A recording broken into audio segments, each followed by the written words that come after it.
সেটা কথা ইউপিপিএল থাকিলে বিপিএফএল নাথাকিব যদি ইউপিপিএলক বাদ দিব পাৰে তেতিয়া বিপিএফে বিজেপিৰ লগত এলায়েন্সত থাকি পেলাই কাম কৰিবৰ কাৰণে ইচ্ছা আছে এনডিএ এলায়েন্স ইউপিপিএলক বাদ দিব ইউপিপিএল দলক যদি এনডিএ পৰা বাদ দিব পাৰে তেতিয়াহ'লে বিপিএফ দল হিচাপে এনডিএ লগত থকাত কোনো আপত্তি নাই আমাৰ আজি বিপিএফ দলৰ পিএমবি বৈঠক হৈছিলে যেহেতু আপোনালোকে সবে গম পাইছে যে অহা 5 তাৰিখ অক্টোবৰত যেটো সৰকাৰ গঠন কৰিবলৈ গৈ আছে ইয়াৰে অত্যধিক সেৰিমনি আছে সেইটো বিষয়লৈ আমি এতিয়া সরকার যেটো বনাবলৈ গৈ আছে যেটো সময়ও নাই এই হিসাবত আমি ফেমিলি আলোচনা কৰিছে যে অত্যধিকৰ পিছত যেটো সৰকাৰত বহিব আমি কি কাম কৰি যাম এটো লৈ খুব সিরিয়াসলি ডিসকাশন হয়েছে আর আমি আসলে বিপিএফ হিসাবে অকলে নির্বাচন খেলছি সবাই জানে আমি বিপিএফ হিসাবে 28 সিট পাইছে সেইটো সবেও জানে তো এতিয়া আমার কথাটো হল বিপিএফর হয় বিপিএফে 28 সিট পাইছে অকলে সরকার গঠন কৰিব পাৰে এটো কোনো কনফিউশন হব নালাগে কিন্তু আমার বিপিএফর নেতা কর্মীসকলে যিখিনি পিএমবি বডি বা ডিস্ট্রিক্ট বডি বা সেন্ট্রেলত যিখিনি কর্মীসকল আছে সবে চিন্তা কৰিছে যদি বিপিএফ বিটিসি সকলো জাতি জনগোষ্ঠী বা সকলো শ্ৰেণীৰ লোকসকলৰ যেটো উন্নয়নেৰ কথা কৈ আহিছো বা বিটিসি নিৰ্বাচনেৰ ইলেকশন প্ৰচাৰ অভিযানৰ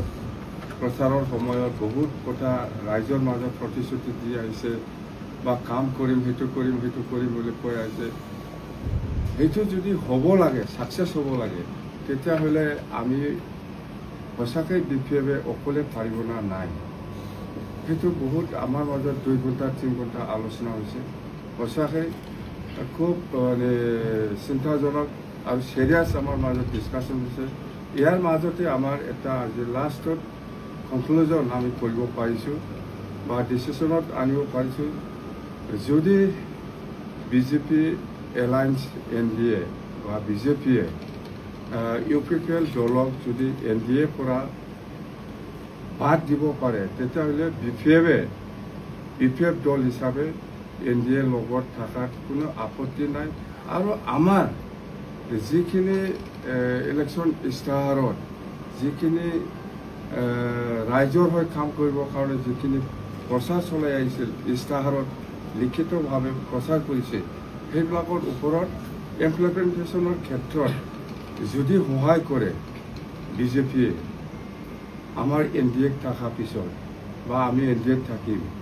তেতিয়াহ'লে আমাৰ কোনো আপত্তি নাই সেটা কথা ইউপিপিএল থাকিলে বিপিএফএল নাথাকিব যদি ইউপিপিএলক বাদ দিব পাৰে তেতিয়া বিপিএফে বিজেপিৰ লগত এলায়েন্সত থাকি পেলাই কাম কৰিবৰ কাৰণে ইচ্ছা আছে আৰু থাকিব আৰু আমাৰ কিছুমান ডিমান্ডছ আছে বিটিসি উন্নয়নৰ স্বাৰ্থত সেইখিনি নিশ্চয় বিজেপিয়ে আমাক সহায় কৰিব বুলি আমি আশা কৰি আজি আমাৰ কোনো আপত্তি নাই এনডিএ থাকাৰ সেইখিনি ডিসিশন আমাৰ মাজত আহি স্পষ্ট কথা স্যাৰ বিজেপিয়ে যদি ইউপিপিএলক এনডিএৰ পৰা বাদ দিয়ে তেনেহলে বিপিএফে কি বিজেপিৰ লগত এলায়েন্স সৰকাৰ কৰব নেকি বিটিসি তো সৰকাৰেৰ কথা পিছত প্ৰথম এলায়েন্সটো ক্লিয়াৰ কৰব লাগে ইয়াৰ পিছতহে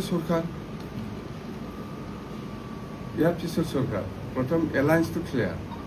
আমি কৈছো যে ইউপিপিএলক বাদ দিয়ক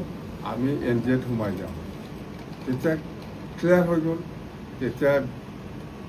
বিজেপিক লৈ পেলাই সরকার করে নকৰে সেইটো অটোমেটিক ইনক্লাইন সেইটোৱে ইউপিপিএলক বাদ দিয়ক আমি বিজেপিৰ লগত NDA লগত থাকি পেলাই আমি চৰকাৰ গঠন কৰিম। চৰকাৰ গঠন কৰি আমি চৰকাৰ গঠন কৰি মানে এলায়েন্সত আমি থাকিম। চৰকাৰটো অকলেও বনাব পাৰে, বিজেপিকো লৈ পেলাই বনাব পাৰে, সেইটো ছেকেণ্ড অপশ্যন। প্ৰথমত NDA এলায়েন্স, ইউ পিপলক বাদ দিব লাগিব।